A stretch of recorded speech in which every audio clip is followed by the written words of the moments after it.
I cannot believe it's already February. We just did our February reset and we talked about really focusing on love and money. And today we are diving really deep into Finance February and our no buy month and exactly how I'm going to reset my money to level up. So I have my rules here. I have things I want to talk about, and I really want to share how I am believing in myself over the next month, how I'm building, how I'm blooming, how I'm balancing, and how I'm going to make it become. But I want you to know that a no buy month is not about the overspending. It's really about the discipline, the clarity, and proving to yourself that you're in control. It's no other way around it other than you're taking back control of your finances, your life, and your outcome. So let's jump right in. Welcome back to Balancewhile Blooming. My name is Bridget. I'm 27 years old. I'm a wife, a stepmom, and work a full 9 to 5 while balancing my passions and finding my purpose as I believe in myself, build the life of my dreams, and inspire you guys as I am balancing and blooming into my best self. And I hope that you found this community to not only inspire you, but find support and really run alongside me as we can hold each other accountable every single day. And finances are just one area of life. We talk about multiple areas of life, so subscribe, like, and join this community as we are continuously blooming and growing every single aspect of our life one day at a time. So first off, you are capable of financial discipline. This challenge must start with self-trust. You must understand that you don't need to always have more money. Yes, is that nice to get that raise or go and start that second job? Yes, but you have to believe that what you already have is enough and that you can manage it and that you can find that balance of who you want to be. So realistically, this no buy month is all about building confidence of what you already have.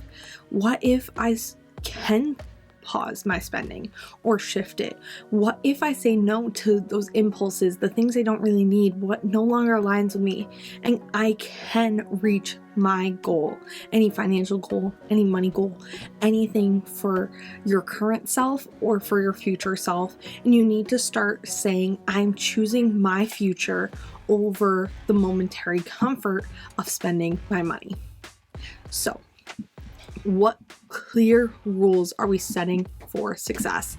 We need to have the structure, because once you have the structure, you will feel free because you will understand what you are building and how you're going to show up. So what's allowed? Of course, the essentials. This is your rent and mortgage, your utilities, your bills, your debt payments, gas, groceries, subscriptions within reason, and refills on true needs. So this is shampoo, makeup, skincare, staples. Now let's take a step back. There's a few of these that you can set limits to.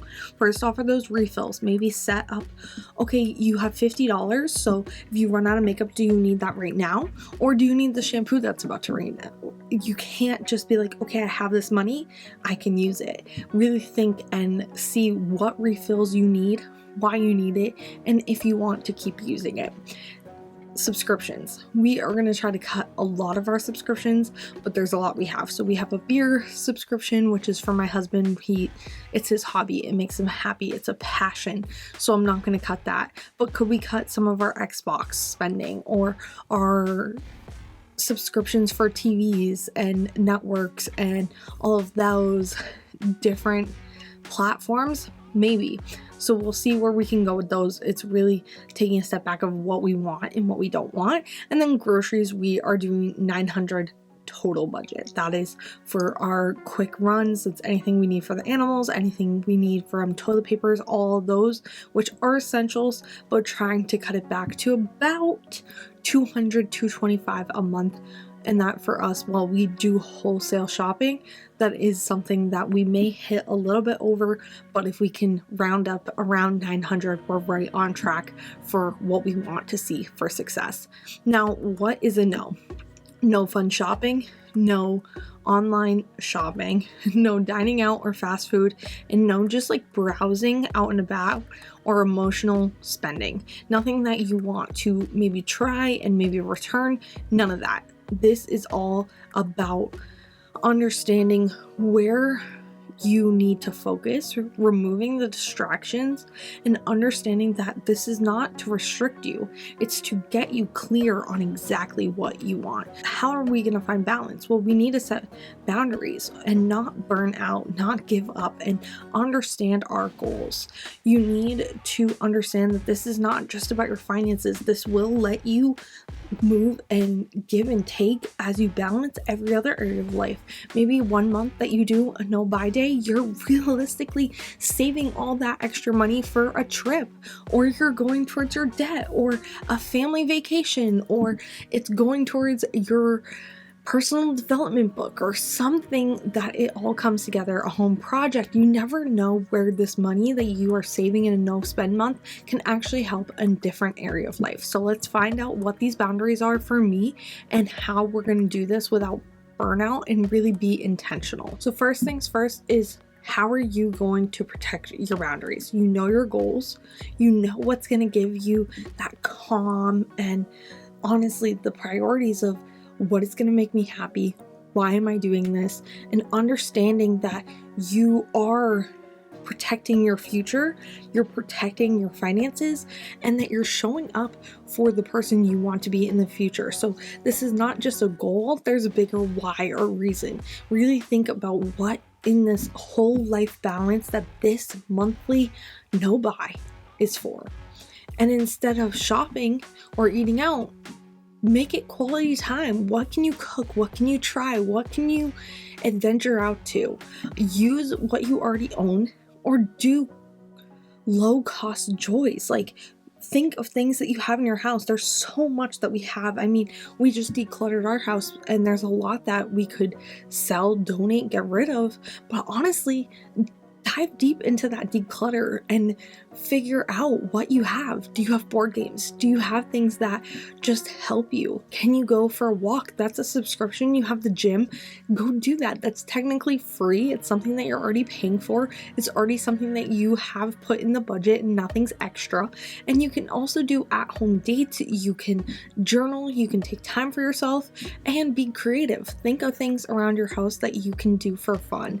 How can you spend time maybe reorganizing a room, or you found an old bucket of paint and what can you paint? What can you do that is fun and joyful for you, and use what you already own and make it fun? I think cooking at home is going to be a great thing for us. We have a lot of random things still in our pantry that we want to kind of cook within the next month, and we want to get creative with some of our low income menu items, where let's see what we have and see how we can kind of level it up and make it better. That means that saying no to spending and saying yes to alignment is going to get you one step at a time, and that's where 1% better with every intentional choice is how you're going to bloom. But if you can't say no and put that balance and boundary, then you're going to burn out, because you're going to forget what aligns with you and what you're supposed to say yes to and what you have the ability to say no to right now, because it's just not that chapter, it's not that page, and right now it's just not the time.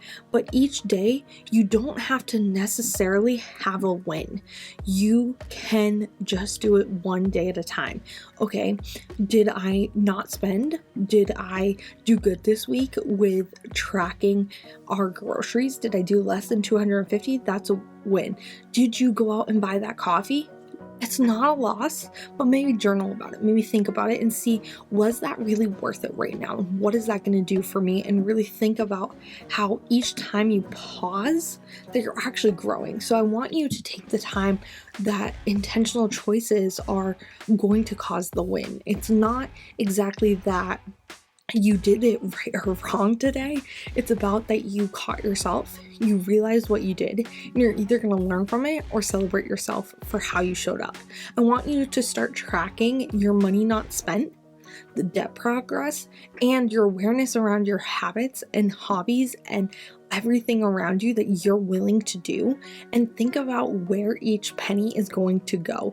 It's important that you are tracking what bucket it goes in, how you're paying off certain things, and where you're doing with this extra money that you get to save and use intentionally, that you're blooming one decision at a time, because you're not aiming for perfection. You are trying to make this progress of becoming this person who is more minimalistic, the version of you who leads with this money mindset, with being more intentional, being more disciplined, and becoming her. And by the end of the month, you've saved money, you've learned along the way, you've caught yourself before you fell.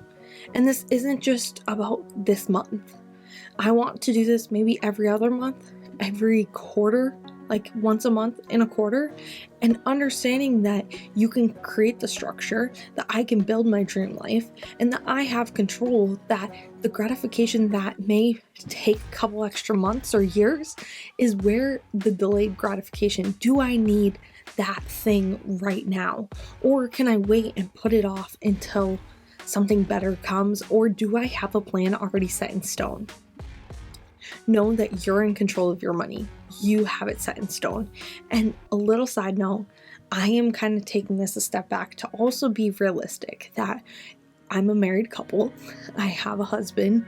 There are things that we want to do. So we are giving us $150 buffer for the month.